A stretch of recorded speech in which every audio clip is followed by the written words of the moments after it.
Hi, everyone, and thank you for joining our very first video blog of the Republicans in France. We're happy to have you with us, and as most of you know, we're a group of politically active Americans based in France.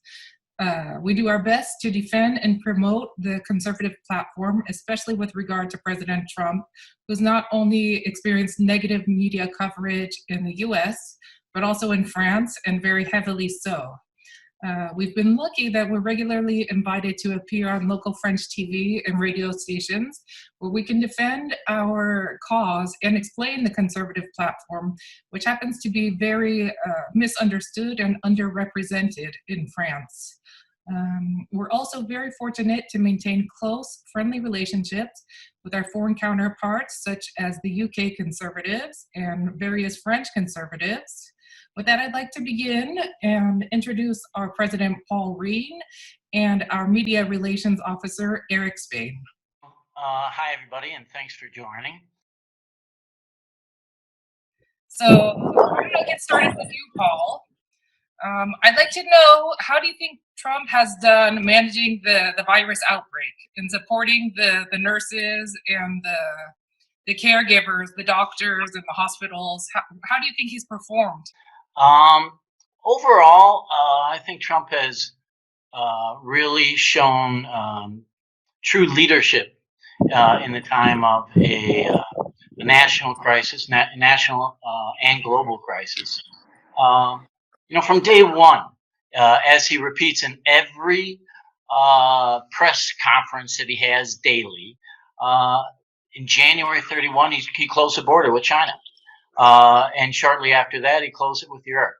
That was way before any of the Democrats were even talking about the dangers of COVID-19.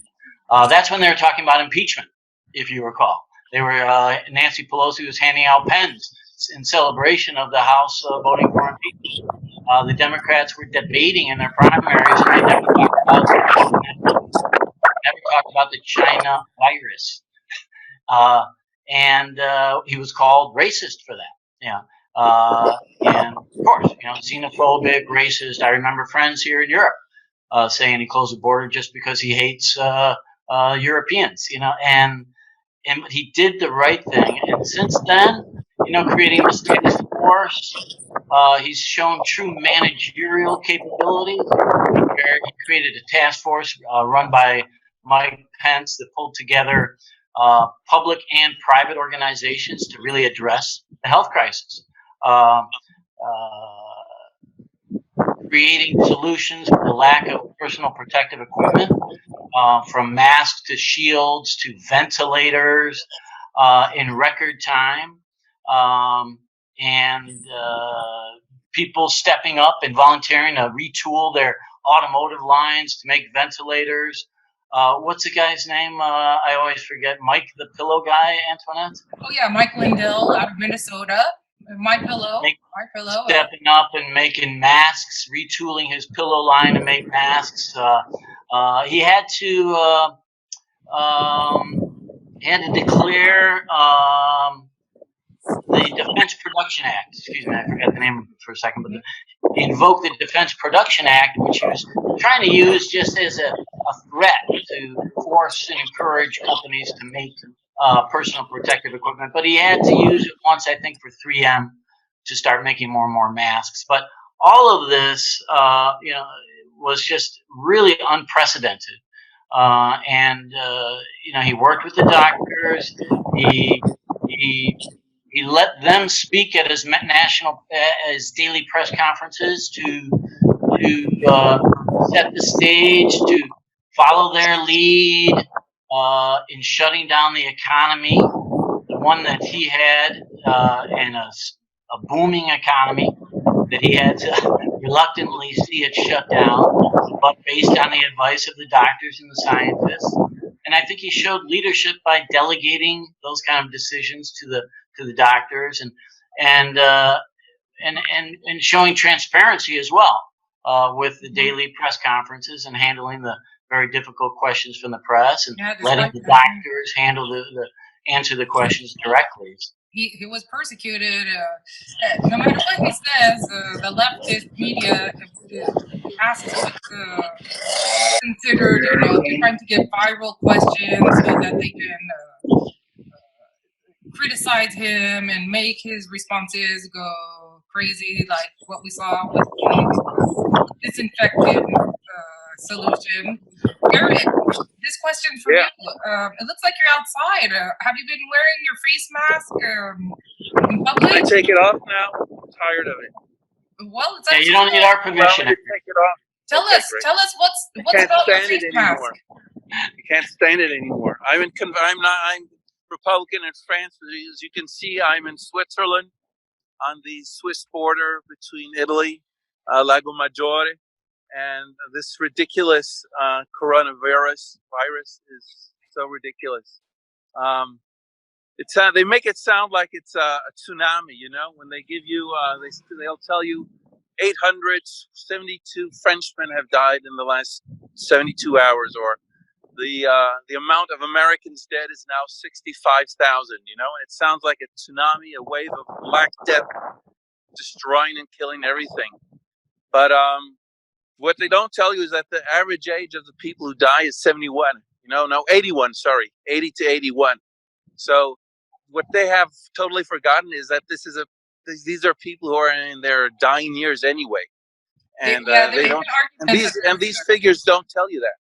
And the only country that I know that has said that there's only one, and it confirms what it says. It's Israel. The Times of Israel said that the average age of the people who died is 79 in Israel, and that only 6% were under 60 years of age. So this is a total kabuki theater, and Ann Coulter put it best. Ann Coulter said that this is airport kabuki theater to the entire nation and to the entire world, and it's time it stopped. Yeah. Well, let's have a frank discussion. There are a lot of people dying, so let's show thoughts and prayers for those that are dying. It is serious. I agree. It's not all kabuki theater. I think what you're referring to is kabuki theater in terms of overreacting. In the way that we're shutting down economies and quarantine people for such a long time. Right? Well, do you know why statistics are like a bikini? Because they reveal a lot, but they hide the essential. And statistic is not just figures, it's not just numbers. It's also percentages, and it's when it's different kinds of statistics are all kinds of. There's a lot of noise around here. Do you hear me? Yeah. It's all kinds of. Quite a bit of wind. Yeah. Anyway, you get 65,000 dead. It's still 0.005% of the population, which means that 99.9,995% of the American people, or the French people, have not died in the last 24 hours. I can just interrupt. And, it sounds heartless, which is what we conservatives are always accused of, but you have to take that into consideration. Yeah, but at the same time, if I can interject, and not destroy a country's economy, Eric, whether that country is France or the United States or whichever. We did do this confinement, and we did see thousands or maybe hundreds of thousands more deaths. I think that the risk for governments being accused of not acting swiftly or strictly enough is also, it's hypothetical, but if they didn't do this confinement, there's no way of telling how many more deaths there may have been and how many they have prevented. It's true that shutting down the global economy is a very strong response and questionable in terms of healthy people. A lot of people have had it and they didn't even know it. Yeah. Or they've had it and they've gone through it. Those are the people. And the most famous person of all who has had it and has lived through it is Greta Thunberg, the Swedish teenager. Did she have it? Oh. She had it for 2 weeks and then it was gone, And I don't think, whatever you can say about all the dead, I agree, let's not make fun of them or ignore them, but it's still not a reason to shut down the entire economy. Okay, let's talk about. And then back during the SARS, which was exactly 10 years ago in 2009, nothing happened, and of course that was while a Democrat was in the White House. Okay. Can we move on to the topic of managing financial assistance that President Trump has done to large and small businesses, mainly small businesses? How do you think he's managed with the Paycheck Protection Act and the security of these small businesses like coffee shops? And Paul is more of an expert on that than I am. Paul is the expert on that. No, of course he doesn't get a lot of good press, and especially not here in Europe, where they just repeat the bad news and the attacks on Trump that they hear from CNN and NBC and the mainstream media. But in reality, Trump has now worked with Congress for 3 different stimulus packages. The most recent one was over $2 trillion. It was over a month ago now. Over a month ago, it was approved, and part of the $2 trillion was $350 billion. Called the there was a lot of money, billions of dollars for direct payment to families and individuals, which was amazing. I mean, I have family who received checks and thousands of dollars. And then there was, for the small businesses, there was $350 billion approved for small businesses. And they were loans to allow them to continue to pay their salaries, their workers' salaries. That was a payment, salary protection. What was that? The Paycheck Protection Plan, PPP. Yeah. And it ran out in 14 days. And I read just today on the White House website that they gave away more loans in those 14 days than we had in the last 14 years. So it really helped a lot of small businesses. Then it ran out. In 2 weeks, it ran out of money. And the Republicans wanted to top it up, like double it. And Nancy Pelosi and the Democrats, of course, shut it down. They delayed it for about 2 weeks. But it was finally just approved this past week for another $320 billion for small businesses. So those that weren't getting it are now going to start getting interest-free loans, and that's going to help a lot of people. And of course, the Democrats, they're constantly, their old motto, never let a good crisis go to waste. They're trying to push all of these green projects, climate change, financial support, Medicare for all of this stuff. They tried to do that a month ago. Then they tried to delay the extra small business association loans for that. That's gotten shut down, but there's expected to be another 4th stimulus plan very soon, and they'll be pushing, of course, for left-wing as far projects as there. But President Trump has done everything in his power to try to smooth the situation over for the majority of Americans, but Democrats have knowingly and willfully tried to obstruct his efforts. Yeah. Move on to, how do you think that Europe is managing this crisis? Do you think they've done a good job, or I know their idea of civil liberties differs very much from ours. I think Paul touched on that earlier when we got the mass media. And every day they're trying to nail Trump, and they're failing spectacularly. But the worst one. The worst thing they've been trying to do is saying, aren't you responsible for some of it by being not saying how dangerous it was, et cetera, et cetera. I mean, come on. Trump was the first one to shut down incoming flights from China, then from Europe. The Europeans were 4 to 5 weeks later. And my question for the media is, if you're so interested in guilt, why don't you why don't you send some of those guilt-inducing questions to the Europeans, who did nothing for 4 to 5 weeks, or did much less than Trump? And how do you think they're managing it? Over the past, we've all been in confinement for almost 8 weeks now. How do you think it's been managed? Well, they're going overboard. I mean, France sends helicopters into the mountains to track down lone hikers. Maybe there are 2 hikers, but they're friends or family. Hikers in the Vosges Mountains. I mean, this is ridiculous. It's like Malibu. The Democrat governor of California sends motorboats after paddle boarders off the coast of Malibu. I mean, what's the point? A father is arrested in a park in, I think it was Colorado, for playing ball with his daughter in a park that was virtually empty. They're going overboard. And what I hate most seeing is all these people whether it's on Facebook or anywhere else, saying, "Oh, we need to show solidarity." You're not showing solidarity if you can. This is the difference between the Europeans and the Democrats versus the Republicans.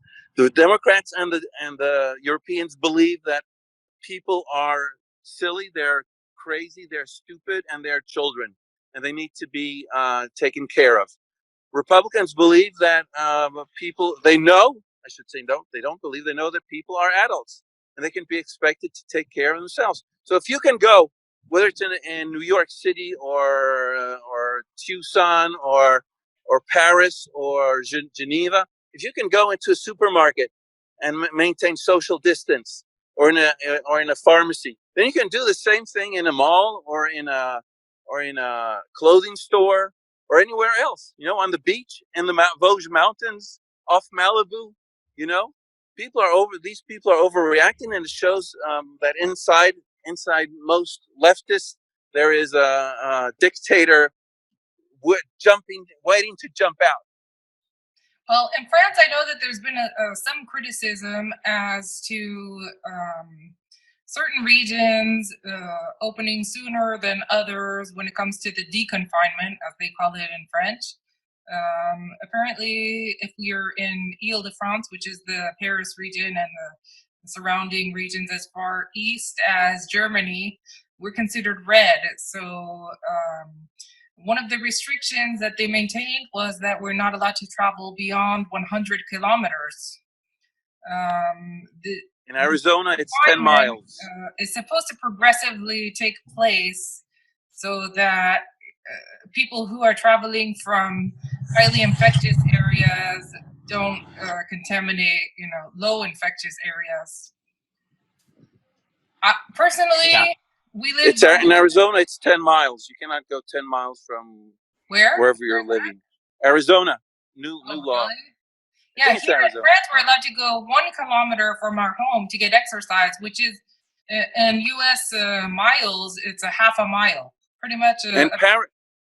And Paris is trying to implement a law, and maybe they have done it, where Parisians cannot go jogging between 9 and 5 during the day.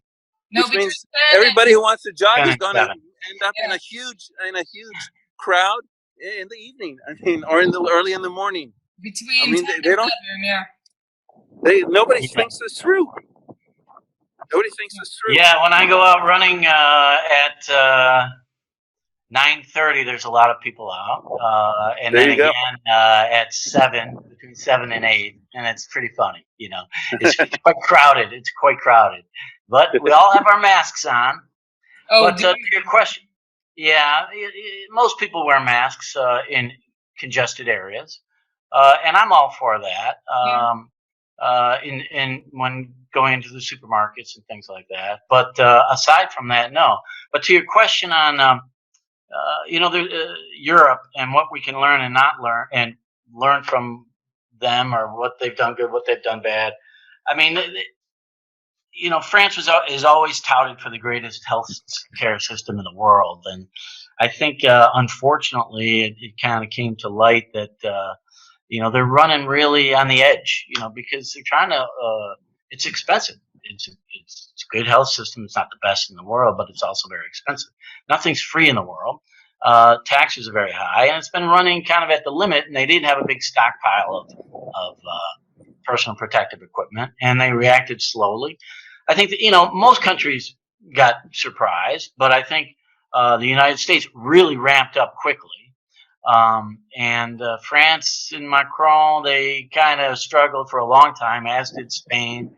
The testing in Europe was available, but then we read a lot about poor quality testing, like in Germany, where people got false negatives and then they were tested negative, but then they came to be positive after that. So, but apparently the testing in the United States is being touted as incredibly high quality, incredibly easy. So there's a lot of good things that the Europeans could be learning from the U.S. And the U.S. has made so many extra ventilators that now that they're shipping them all over the world and helping the world, that's really commendable.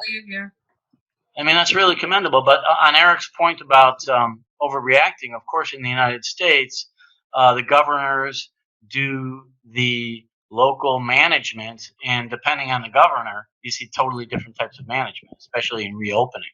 And there's a lot of states, like 25, that are going to be starting to reopen in the United States. The majority of them are red states, and you have these Democrat governors that are just, obviously a lot of it's political. They want to hurt the economy. They want to affect the November election, but they claim it's all to protect people. They'll claim some doctors saying that you should stay in, but there's a heck of a lot of doctors that are saying that we should be going out. That the sunlight is not good for the virus. That it's good for killing the virus, right? In 30 seconds.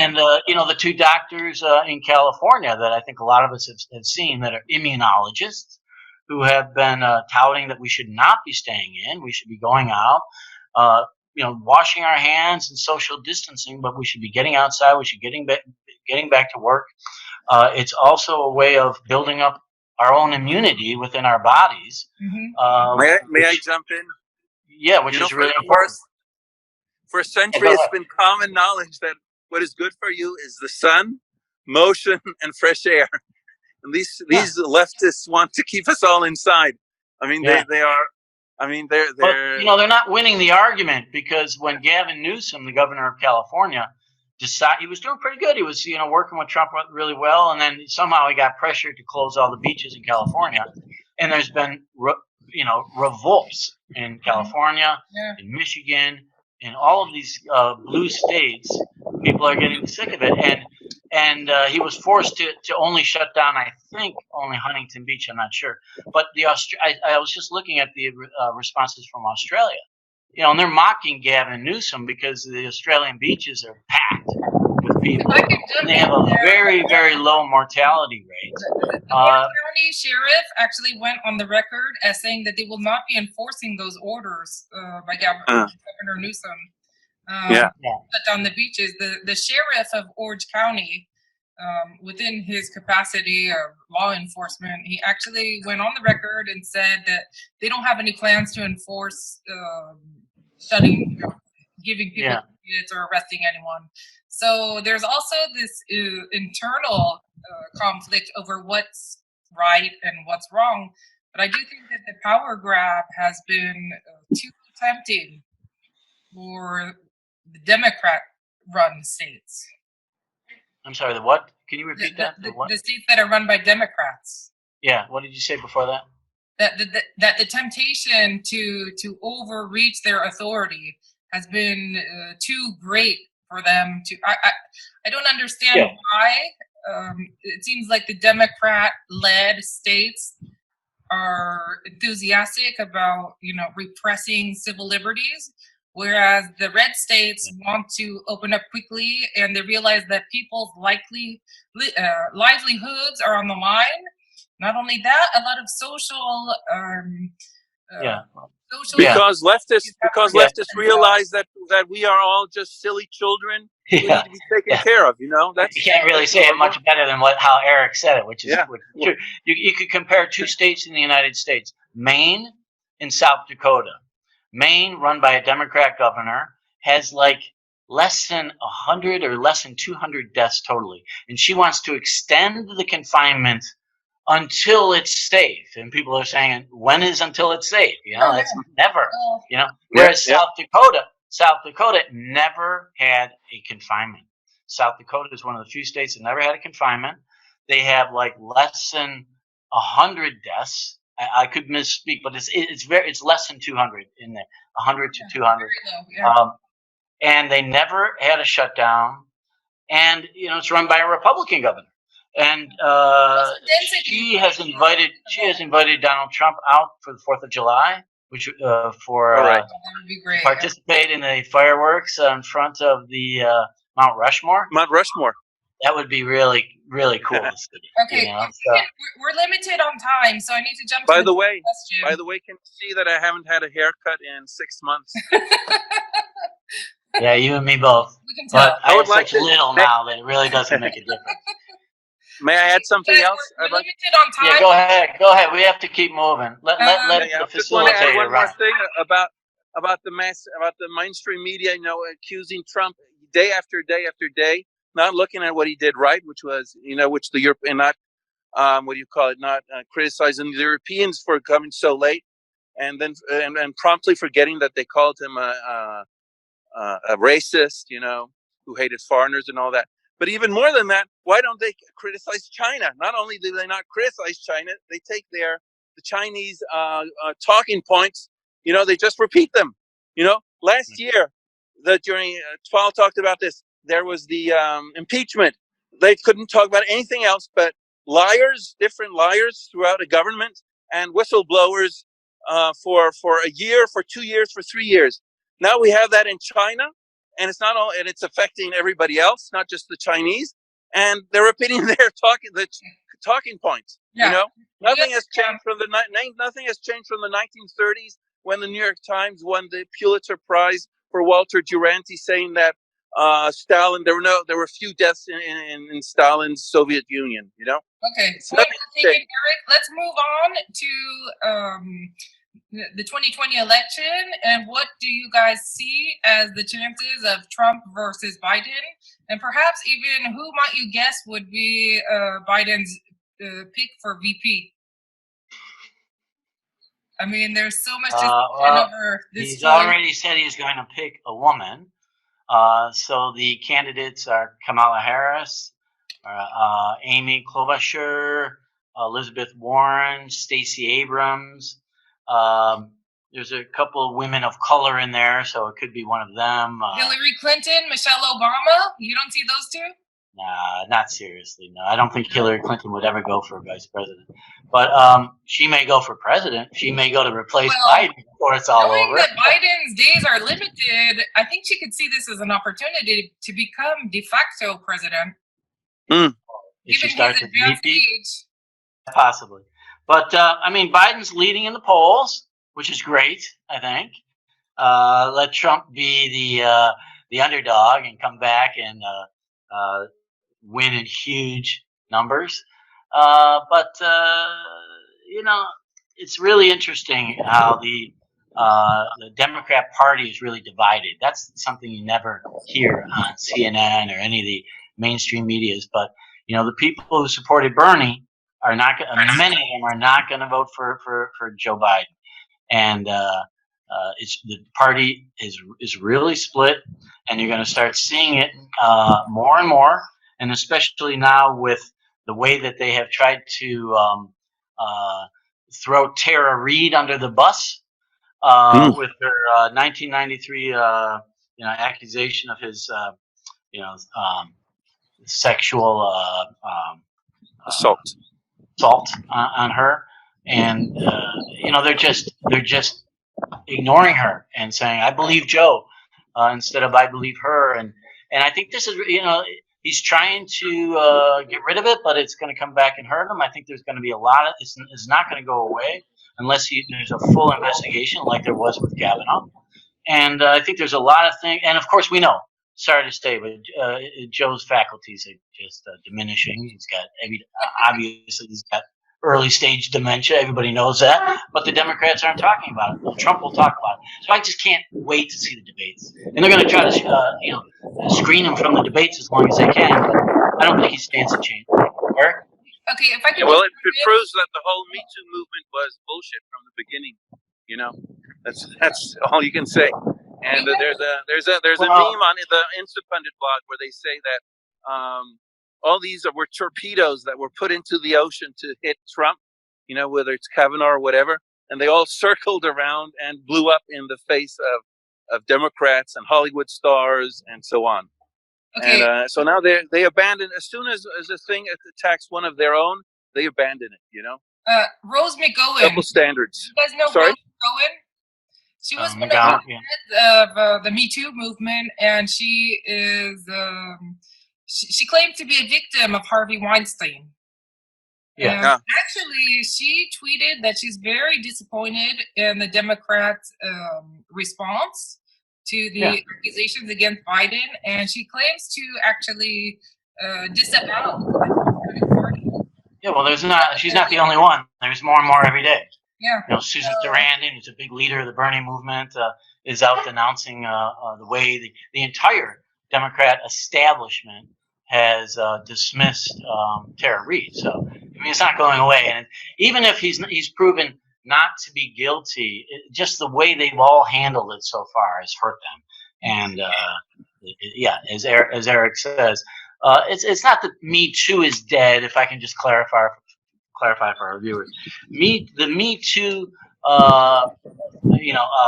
mantra that the accused are guilty until proven innocent is dead. Everyone has always known that that's only for Republicans. An accuser has the right to defend himself, and of course, Kavanaugh didn't. He was guilty until proven innocent. But now they're saying that that's not good. Biden is innocent until proven guilty. So leave women, but make sure you have due process. Okay, so guys, we need to wrap it up from here. We've been